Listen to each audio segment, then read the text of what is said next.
Você quer ter mais foco? Ter mais calma? Mais direção? Mais controle sobre a sua própria vida? Então pare de se perder em 1000 distrações e olhe para dentro de você.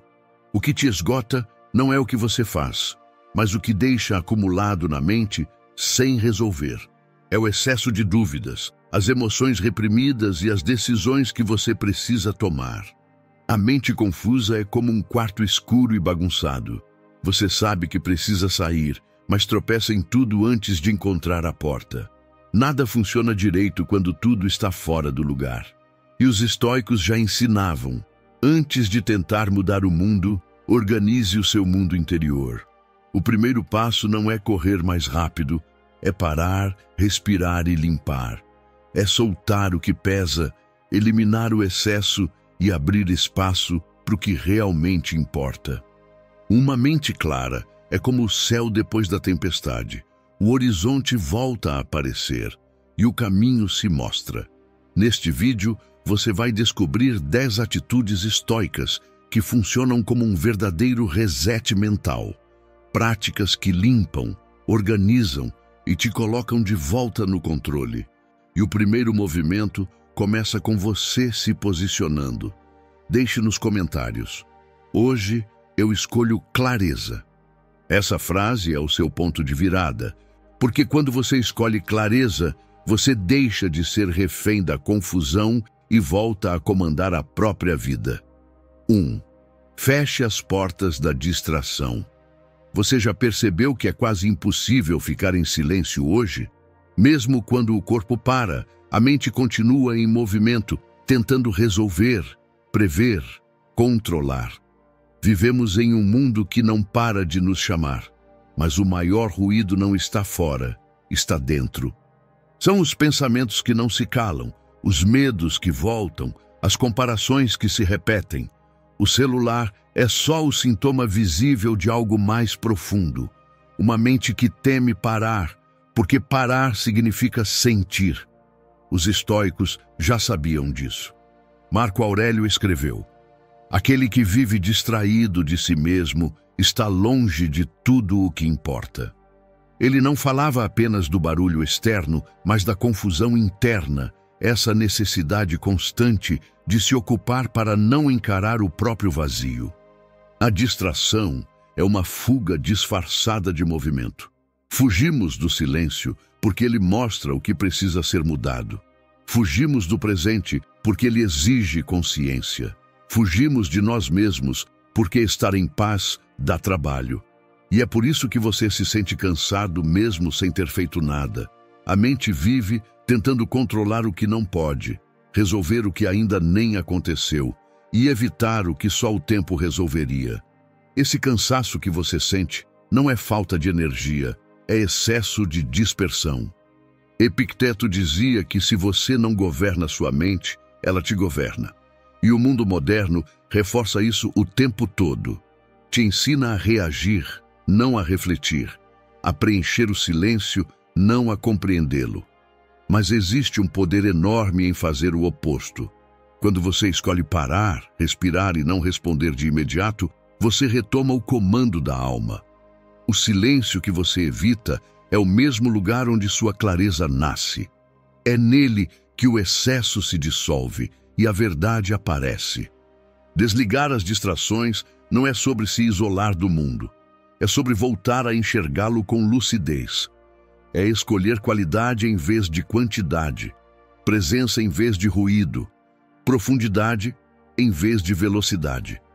Porque toda vez que você volta a si, o mundo volta a fazer sentido. Aqui está a sua prática. Hoje, escolha um momento do seu dia, 10 minutos apenas, e desligue tudo. Telefone, música, notificações, conversas.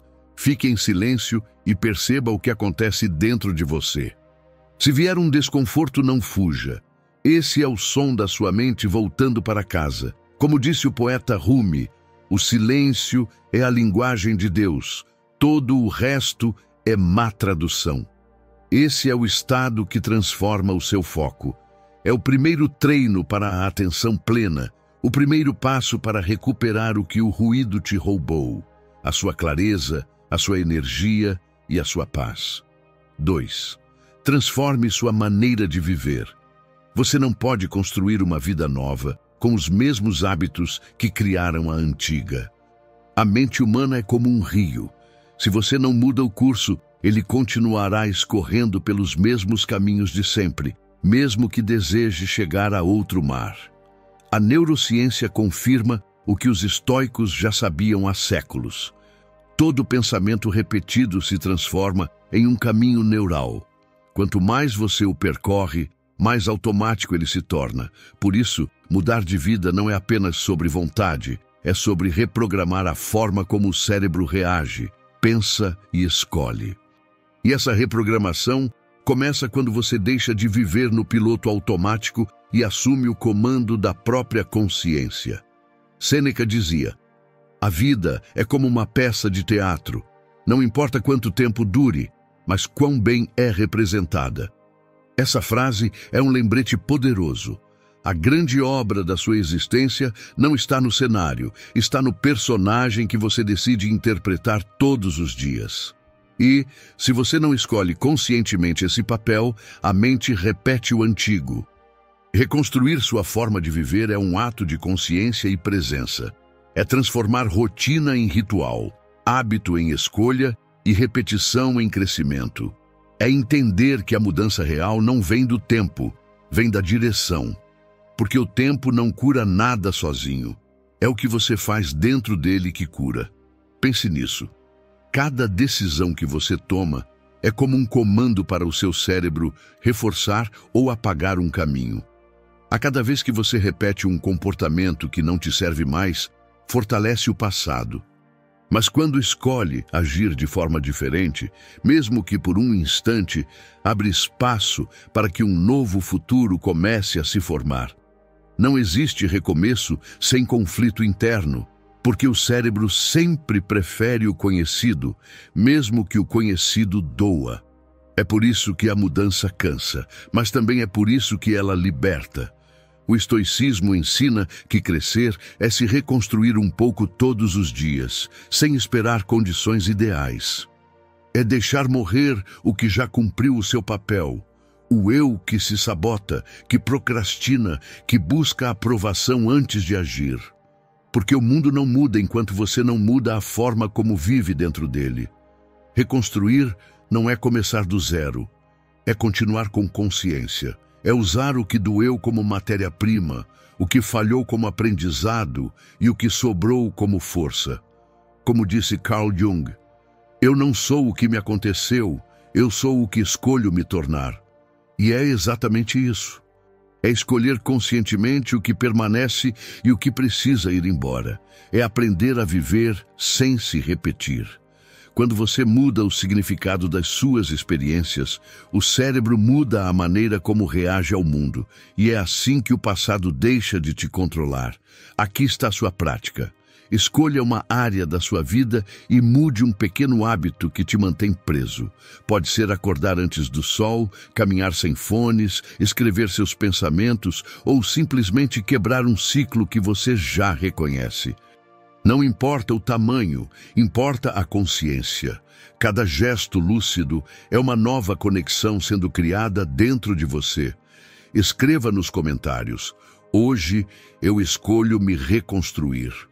Porque essa frase não é apenas simbólica, é o primeiro comando que a sua mente recebe para reprogramar a própria história. A vida sempre se renova quando você deixa de ser consequência e passa a ser causa. 3. Domine a disciplina. Quantas vezes você já soube exatamente o que precisava fazer, mas simplesmente não fez? Você tinha o plano, a meta, a vontade, mas faltou o passo. Não por preguiça, mas porque a mente aprendeu a confundir conforto com bem-estar. Vivemos em uma época que glorifica a motivação, mas é a disciplina que sustenta a transformação. A motivação é fogo de palha, intensa, mas instável. A disciplina é o fogo que aquece, mesmo quando o frio da vontade se apaga. Os estoicos chamavam isso de domínio sobre si mesmo. Epicteto dizia: nenhum homem é livre até que aprenda a dominar a si próprio. Essa é a essência da liberdade. Não fazer tudo o que quer, mas conseguir fazer o que precisa, mesmo quando não quer. A neurociência explica: o cérebro busca recompensas imediatas e foge do desconforto. Mas a disciplina é a ponte entre o prazer rápido e o resultado duradouro. Quando você age apesar da vontade, o cérebro aprende uma lição poderosa, que o esforço também pode gerar prazer. É assim que os circuitos da constância se formam. Cada ato repetido com propósito se transforma em força neural. A disciplina não é um castigo, é uma forma de respeito. Respeito ao seu propósito, às suas metas e ao tempo que a vida te deu, porque sem disciplina, o tempo escapa como areia entre os dedos e o que sobra é arrependimento. Pense nisso. Cada vez que você cumpre o que prometeu a si mesmo, você se fortalece. Cada treino feito quando o corpo pede descanso, cada hora de estudo quando o mundo te chama para distração, tudo isso é uma semente plantada na terra da constância. E quando as dificuldades vierem, é essa colheita que te sustenta. Marco Aurélio escrevia para si: faça o que deve ser feito, mesmo que doa, mesmo que pareça pequeno. A virtude está em agir com firmeza, não em esperar o momento ideal. E esse é o segredo. A disciplina é silenciosa, mas seus frutos falam alto. Você deixa de ser perder por impulso e avança, passo a passo, até que o resultado seja inevitável. A virada está em entender que disciplina não é rigidez, é amor em prática. É o que transforma intenção em progresso e desejo em conquista. Quem se disciplina não vive sob regras, vive sob propósito. Como escreveu Aristóteles, nós somos aquilo que fazemos repetidamente. A excelência, portanto, não é um ato, mas um hábito. Essa é a essência da disciplina, repetir o certo até que se torne natural, até que a virtude deixe de ser esforço e passe a ser identidade. É assim que a verdadeira força nasce, quando você não depende do humor, mas da decisão. Faça da disciplina sua maior aliada, e sua vida deixará de acontecer apenas na sua mente para se transformar em ações concretas. 4. Pare de sobreviver. Comece a prosperar. Você já sentiu que está sempre correndo, mas nunca chegando? O dinheiro entra e sai como se tivesse vida própria, e por mais que você se esforce, o saldo emocional sempre parece negativo. Mas a verdade é simples. A vida financeira é um reflexo da sua mente. Se há confusão dentro, há desordem fora. Não é sobre números, é sobre consciência. Você não muda o saldo da conta enquanto não muda o padrão de pensamento que guia suas escolhas.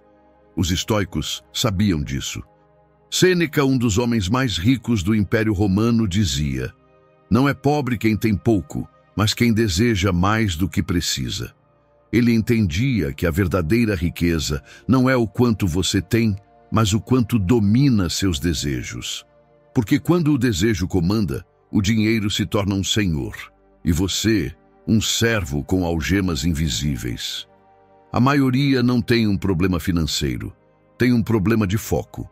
Gasta tentando aliviar vazios, compra para preencher silêncios, consome para fugir de si. Mas tudo o que compra o alívio momentâneo vende a liberdade futura.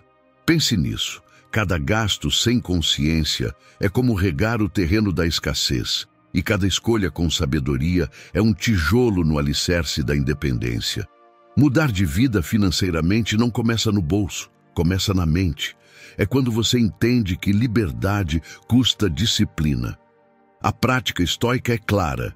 Aprenda a ordenar sua relação com o dinheiro da mesma forma que ordena a mente. Existem 4 virtudes financeiras e cada uma representa um dia da semana. Segunda-feira. Aprender a ganhar é o início, o impulso, o movimento. Terça-feira. Aprender a gastar, dar direção consciente ao que entra. Quarta-feira. Aprender a poupar, criar espaço, adiar o prazer imediato para algo maior. Quinta-feira, aprender a investir, Fazer com que o tempo e o esforço comecem a trabalhar por você. E a sexta-feira, o resultado não é sorte. É consequência de ter vivido bem os dias anteriores. A partir daí, o dinheiro deixa de ser um peso e se torna um instrumento. Você para de correr atrás e começa a caminhar ao lado dele, e quando isso acontece, até a simplicidade ganha valor. Aqui está a sua prática. Durante os próximos 7 dias, anote tudo o que entra e tudo o que sai. Não para se punir, mas para se conhecer. Observe quais gastos te trazem paz e quais te trazem culpa. Essa simples observação é o início da liberdade, porque ninguém muda o que não enxerga. Como dizia Benjamin Franklin, quem gasta menos do que ganha é rico, quem gasta mais do que ganha é pobre, mesmo que viva cercado de ouro. Essa é a verdade que o tempo não muda. A prosperidade não é questão de sorte, é questão de consciência. O dinheiro é apenas um reflexo da forma como você se administra. Escreva nos comentários: hoje eu escolho prosperar com consciência. Porque essa é a decisão que transforma o dinheiro em ferramenta e a mente em direção. A abundância não nasce do acaso, nasce da ordem. E quem aprende a se organizar por dentro começa, sem perceber, a enriquecer por fora. 5. Selecione o que entra na sua mente. Dentro da sua mente existe uma porta. Por ela passa tudo o que acontece. As palavras das pessoas, os gestos, os olhares, as críticas e até o silêncio. Mas o problema é que essa porta nem sempre está sob o seu controle. Às vezes ela se abre para o que machuca e se fecha para o que ensina. Deixa entrar o que fere e bloqueia o que poderia trazer paz. E é exatamente assim que nascem os julgamentos distorcidos. Você julga o tempo todo, mesmo sem perceber. Julga pessoas, situações, tons de voz, intenções. E cada julgamento, consciente ou não, molda a forma como você se sente, age e vive. O julgamento é essa porta. Ele define o que entra na sua mente e o que fica de fora. Pense num dia comum. Você acorda atrasado, pega trânsito, seu chefe manda uma mensagem seca e quando chega em casa, sua parceira reclama que você esqueceu de lavar a louça. Nada disso é bom ou ruim por si só. O que muda tudo é o que a sua mente deixa passar por essa porta. Se você deixa entrar o pensamento, ele me detesta, ela só sabe reclamar, o dia desaba. Mas se escolhe pensar, posso melhorar nisso? Talvez ela esteja cansada. Tudo muda. O mesmo fato, duas realidades completamente diferentes. Porque não são os acontecimentos que te perturbam, é o significado que você dá a eles. E quando essa porta está enferrujada por orgulho, raiva ou insegurança, ela se abre para o que destrói e se fecha para o que cura. Você começa a ver ameaça onde há carinho, desprezo onde há dúvida e rejeição onde existe amor. Quantas vezes seu dia foi arruinado por algo pequeno? Quantas conversas viraram brigas por causa de interpretações erradas? Quantas vezes você se afastou de alguém que só tentou te ajudar? Julgar mal é abrir a porta errada.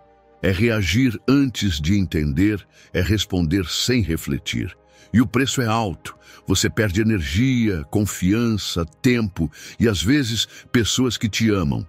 Epicteto dizia, não são as coisas que nos perturbam, mas os julgamentos que fazemos sobre elas. E Marco Aurélio completava, se algo externo te aflige, o problema está na sua interpretação. E essa interpretação você pode mudar a qualquer momento. Essas não são frases bonitas, são ferramentas.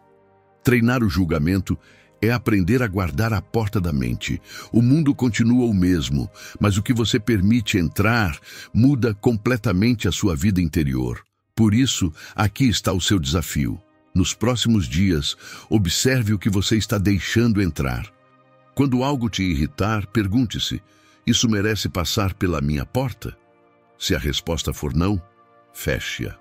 Respire e escolha uma nova interpretação. A mente é como uma casa. Se você deixa qualquer coisa entrar, logo perde o sossego. Mas se aprende a guardar a porta, tudo ao redor muda, o ambiente, a energia e a forma como você enxerga o mundo. E agora, marque esse compromisso nos comentários. Eu seleciono meus julgamentos. Essa frase é mais do que um símbolo. É um lembrete de que sua paz começa no exato momento em que você decide o que a sua mente vai permitir atravessar essa porta. 6. Sua paz vale mais do que a aprovação dos outros. Você já percebeu quanto da sua vida é guiado pelo medo do que os outros vão pensar? Esse medo é como uma corrente invisível. Você não vê, mas ela te prende, te impede de agir, de tentar, de mostrar quem é de verdade. Quantas vezes você deixou um sonho parado só porque alguém poderia julgar? Quantas vezes se calou para não desagradar ou fingiu estar bem para não ser criticado? Aos poucos, você vai se moldando ao que os outros esperam e deixa de caber em si mesmo. O mais curioso é que, muitas vezes, esse outro nem existe. É uma voz imaginária, uma crítica que você inventou. Mesmo assim, você abaixa a cabeça, recua, se sabota. E, sem perceber, começa a viver a vida que acham que você deveria viver, não a que você nasceu para viver. Marco Aurélio dizia: é tolice sofrer pela opinião daqueles que nem sabem o que é bom ou ruim. Ele tinha razão. Quem vive buscando aprovação está sempre de joelhos, mesmo quando parece forte. Por fora, pode sorrir. Por dentro, está exausto, porque nada pesa mais do que o medo de decepcionar os outros. E não se engane, as pessoas sempre vão falar. Se você tenta algo novo, vão te chamar de doido. Se fica quieto, vão dizer que se afastou. Se compartilha o que conquista, vão te chamar de exibido. E se erra, vão rir. Ou seja, não importa o que você faça, sempre haverá um julgamento. Então me diga, você vai mesmo viver refém disso? A opinião dos outros não é sentença. Não define quem você é, nem o que você pode se tornar. Os estoicos ensinavam que a única opinião que importa é a da sua própria consciência. Porque no fim do dia, é com ela que você deita a cabeça no travesseiro. Você não precisa ser rebelde para ser livre. Só precisa ser verdadeiro. Parar de mentir para si mesmo só para caber em lugares pequenos. Sabe aquele projeto que você engavetou? Aquele curso que você adiou? Aquela ideia que guardou por medo do riso? Tudo isso é a sua vida esperando você parar de pedir permissão para existir. Sêneca dizia: ser desprezado por quem não tem valor é um elogio. E é isso. Ser criticado por certas pessoas é a prova de que você está no caminho certo, o da coragem e da autenticidade.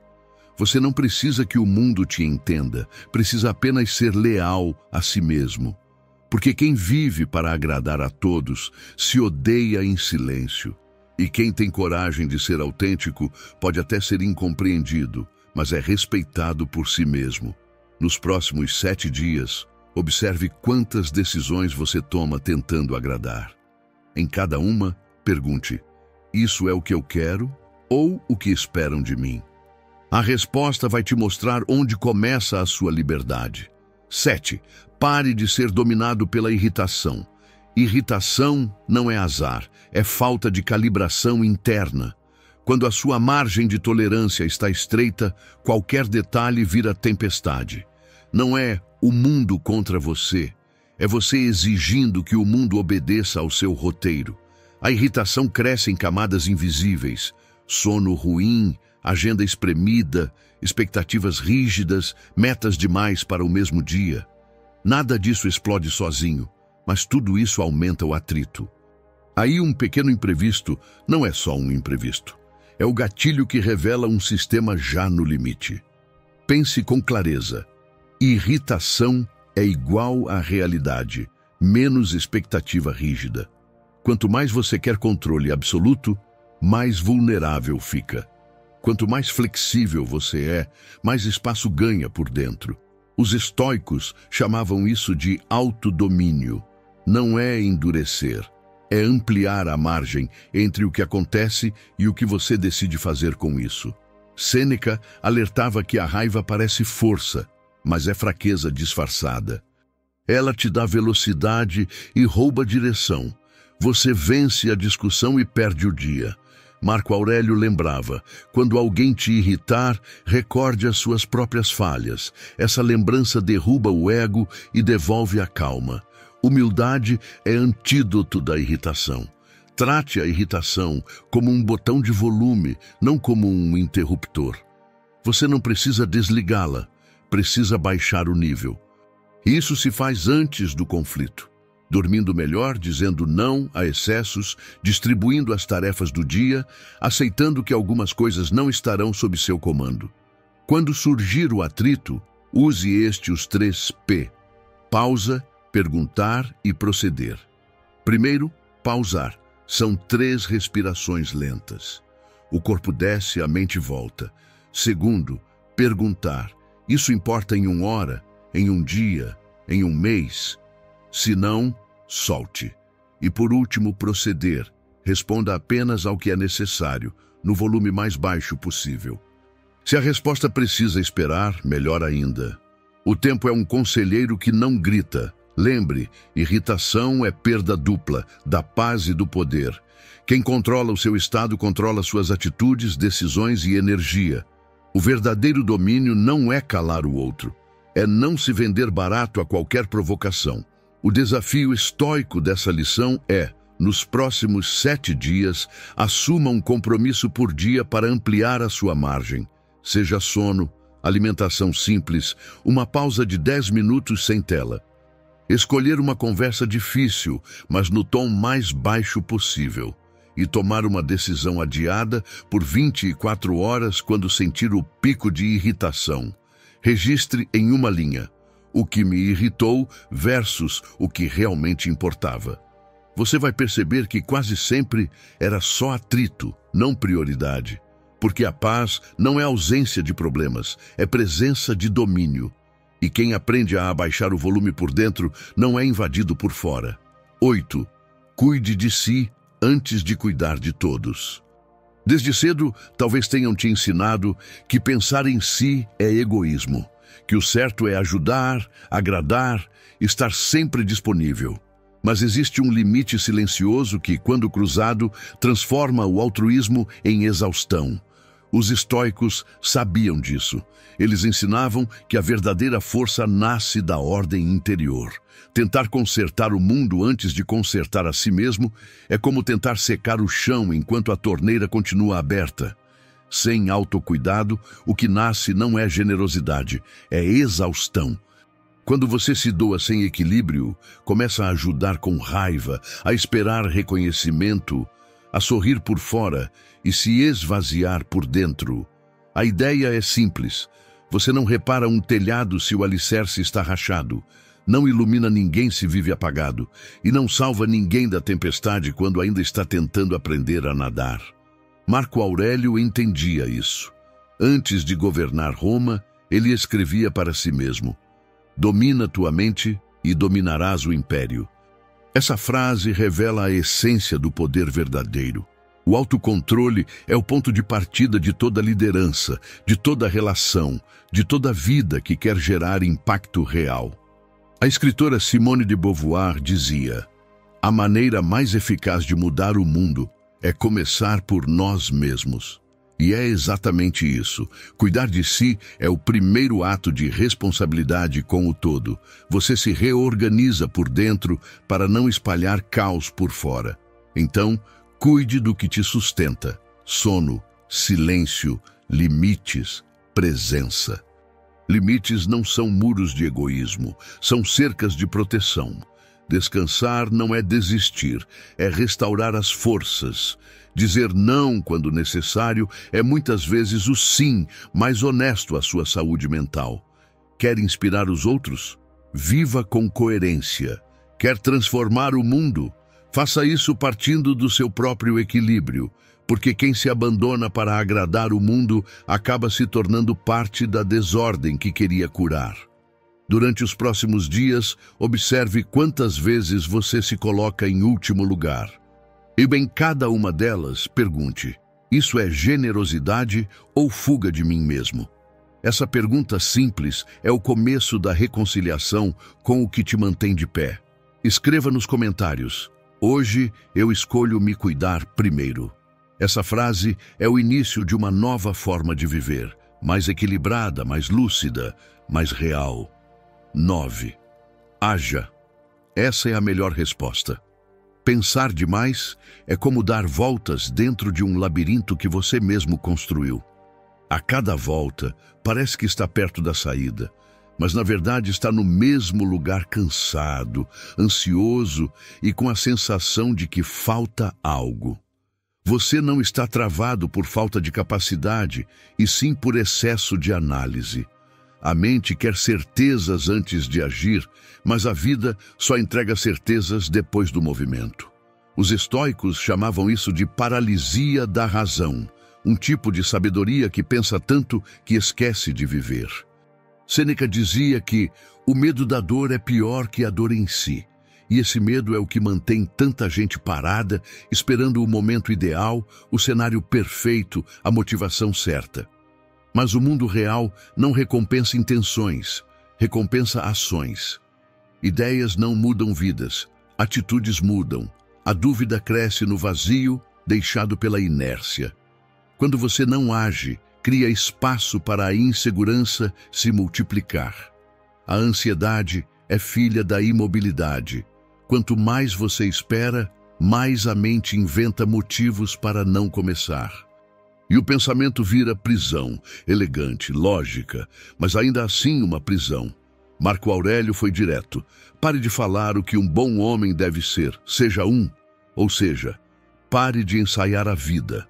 Haja mesmo sem vontade, mesmo sem clareza total, porque a ação é o que gera clareza. O primeiro passo ilumina o segundo. O movimento é o antídoto da confusão. A procrastinação, muitas vezes, vem disfarçada de perfeccionismo. Você se convence de que precisa planejar mais, estudar mais, se preparar melhor. Mas, no fundo, é medo de falhar, medo de ser julgado, medo de começar e descobrir que ainda não sabe tudo. Só que aqui está o paradoxo. O aprendizado só acontece no campo de batalha. O erro é parte do treino. Quem tenta evitar o erro, evita também o progresso. Os estoicos não esperavam sentir motivação para agir. Eles faziam o que precisava ser feito e o sentimento vinha depois. E é exatamente assim que a disciplina nasce. Não do entusiasmo, mas da repetição consciente. A ação é o que ajusta o estado interno. Você não age porque está bem, você fica bem porque age. Então, observe sua própria vida. Quantas decisões estão esperando uma coragem que nunca virá sozinha? Quantos planos você já montou, refez e adiou, sem perceber que a dúvida só se dissolve quando você dá o primeiro passo? A ação é a ponte entre a intenção e o resultado. Sem ela, tudo o que você sabe é só peso morto. O conhecimento sem prática é como uma espada embainhada, parece poderosa, mas não muda nada. O movimento cura, ele reorganiza a mente, dissolve o medo, dá a direção.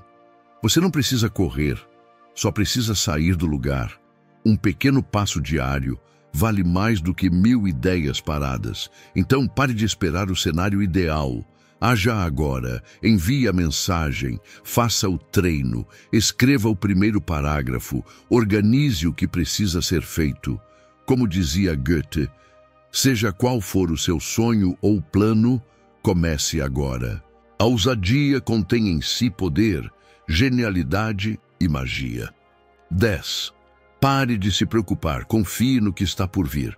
Preocupação é uma tentativa disfarçada de controle.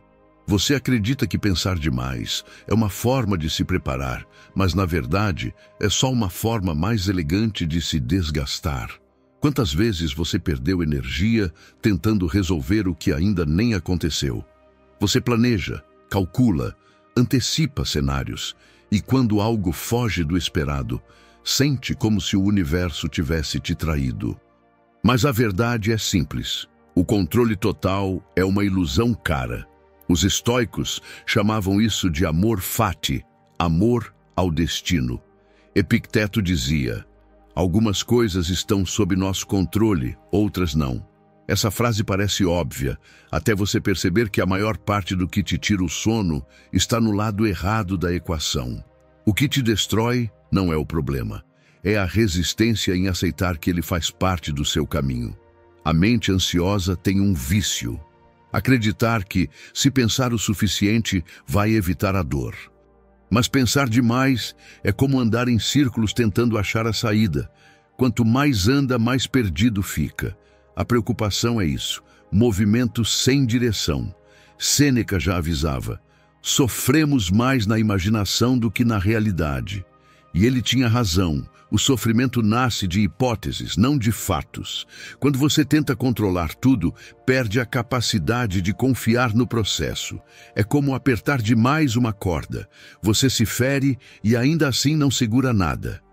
Confiar não é desistir. É agir com consciência e soltar o que não depende mais de você. É entender que o mundo não precisa da sua atenção, precisa da sua presença lúcida. Marco Aurélio escrevia: aceite o que o destino te traz e ame aqueles com quem o destino te une. Essa é a serenidade de quem aprendeu a fluir sem se submeter, a participar da vida sem se prender a ela. Deixar as preocupações não é irresponsabilidade, é sabedoria emocional. É o reconhecimento de que o medo não prepara, apenas paralisa. Treine a confiança como um músculo silencioso.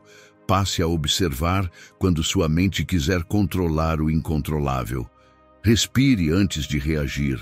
O tempo é um antídoto contra a ansiedade.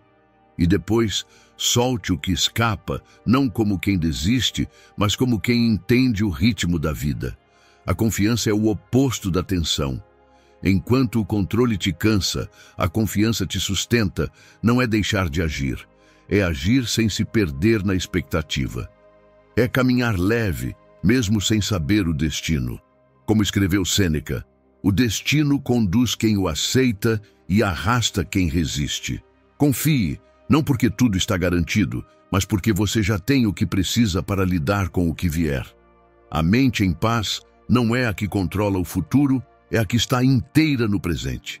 Se esse vídeo fez sentido para você, curta, compartilhe e inscreva-se. Obrigado por assistir.